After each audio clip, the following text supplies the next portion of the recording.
Știi?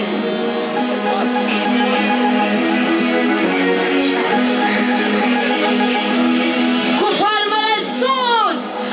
Am fost o vreme împreună și aveam atâtea zeci de gânduri să spun povestea lor iubite, dar tu citești-o printre rânduri.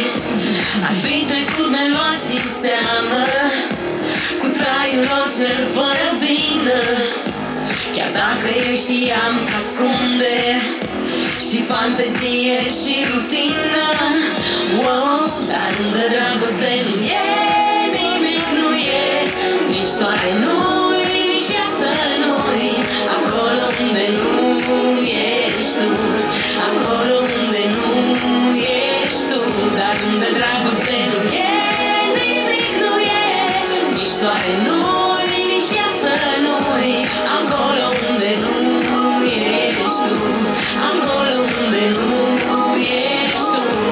Și am fost o vreme împreună, două străine emisfere, călătoreau acei doi tineri prin anotimpuri tânere.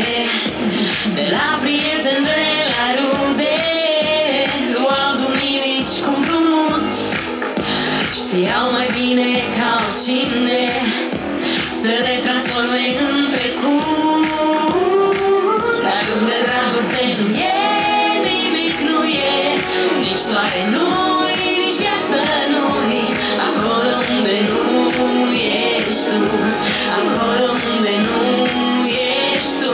Dar unde dragoste nu e, nimic nu e, nici soare nu-i, nici viață nu-i, acolo unde nu ești tu, acolo unde nu ești tu. Foarte bine! Nota 10 pentru cele două fete de acolo. Să știți că mi-au plăcut foarte tare mișcările. Și puteți continua și le puteți arăta și celor din jurul vostru. Poate vă urmează. Și încă o dată, da? Dar unde dragoste nu e, nimic nu e, nici soare nu-i, nici viață nu-i, acolo unde nu ești tu, acolo unde nu ești tu. Dar unde dragoste nu e, nimic nu e, nici soare nu-i, nici viață nu-i, acolo unde nu ești tu, acolo unde nu ești tu. Dar unde dragoste nu e, nimic nu e, nici soare nu-i, nici viață nu-i, acolo unde nu ești tu, acolo unde nu ești tu. Foarte bine și pentru cei din car, pentru cei de la sunet. Aplauze pentru cei de la sunet. Să știți că mi-a plăcut foarte mult dansul. Dragii mei.